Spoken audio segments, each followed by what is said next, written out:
Here with me now is Israeli Prime Minister Benjamin Netanyahu. Thank you so much for joining me. Let's start with that potential deal, sir. 100 hostages are still being held by Hamas. You're sending that negotiating team to Qatar in the coming days to talk about a potential deal. Free hostages in exchange for a 6-week pause in fighting. As you know, Hamas is demanding the release of hundreds of Palestinian prisoners in exchange for roughly 40 female hostages. Are you open to that? Are you close to a deal? Well, time will tell, but Hamas's outlandish demands, and I'm not itemizing every one of them now, makes that deal a lot more difficult, but we're going to keep on trying because we want those hostages back.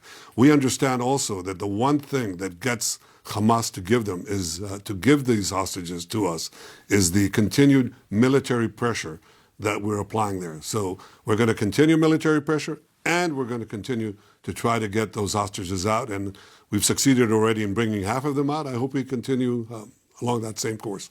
Let's talk about what happened here in the U.S. this week. Senate Majority Leader Chuck Schumer gave a pivotal speech and said, "You have lost your way," and called you an obstacle to peace. Take a listen. The Netanyahu coalition no longer fits the needs of Israel after October 7th. And I believe that holding a new election, once the war starts to wind down, would give Israelis an opportunity to express their vision for the post-war future.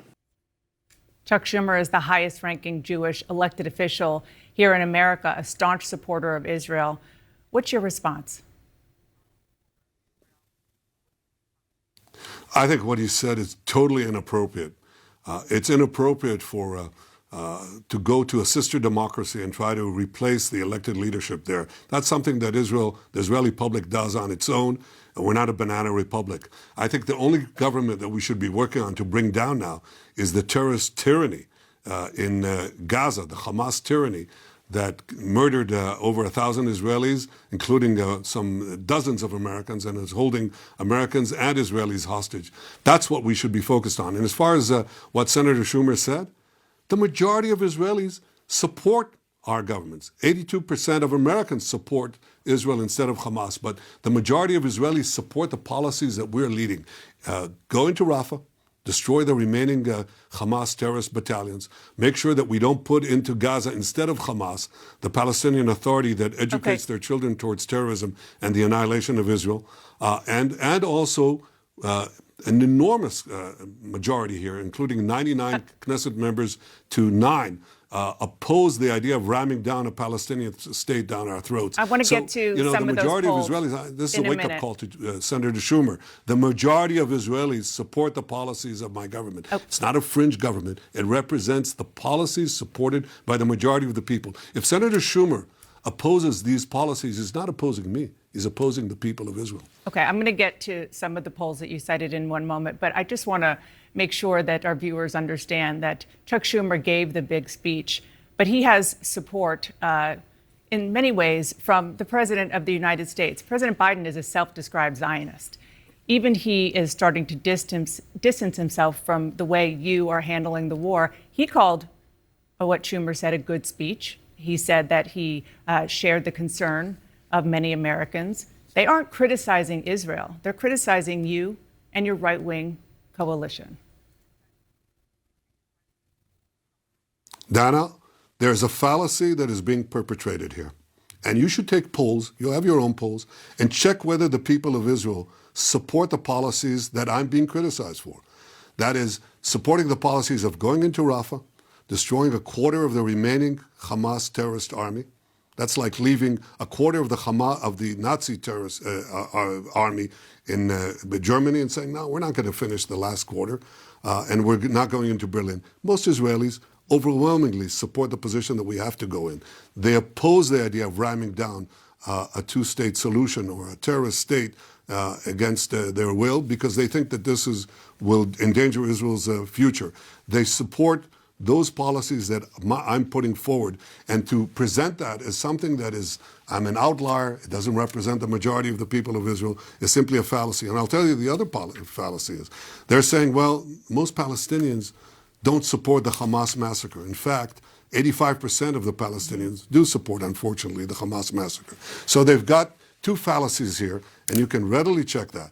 The majority of Israelis support the policies that I have on prosecuting the war, which is what I'm being criticized for. Well, so it's not just me. It's the think, people of Israel who believe that we have to have this resolute victory to assure a future. I think and that what you're being we criticized have the for Palestinians is not that haven't aligned prosecuting themselves the war. with peace yet. It's the way that you're prosecuting the war. So I'm going to get to that in 1 minute. But I just want to add a little bit of sort of context to the way that the Biden administration is pushing back. Another way is that the U.S. intelligence community warned that, quote, distrust of Netanyahu's ability to rule has deepened and broadened across the public. And then back to the polls, you're talking about support for the idea of toppling Hamas. That makes perfect sense.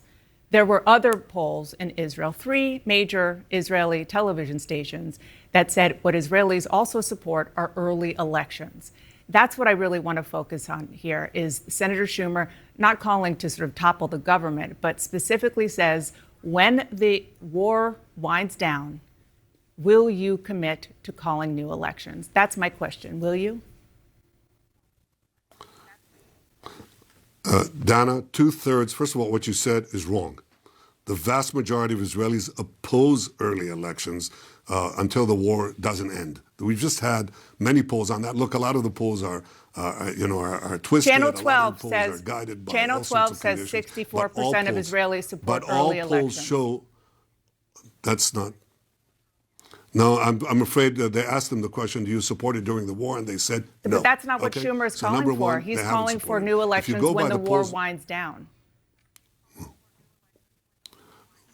Well, we'll see when we win the war. And until we win the war, I think Israelis understand that if we were to have elections now, before the war is won, resoundingly won, we would have at least 6 months of national paralysis, which means we would lose the war. If we don't win the war, we lose the war. And that would be not only a defeat for Israel, but a defeat for America too, because our victory is your victory. We're fighting these barbarians that are not merely threatening the survival of Israel, when the war but winds threatening down? everything that we hold dear together.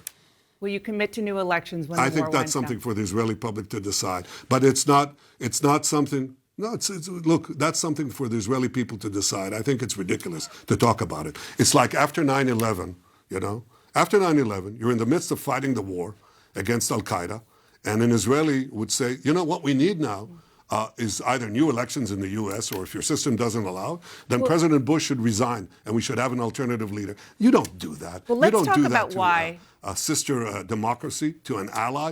You don't talk about that. What you do talk about is how do we help you defeat what President Biden called sheer evil.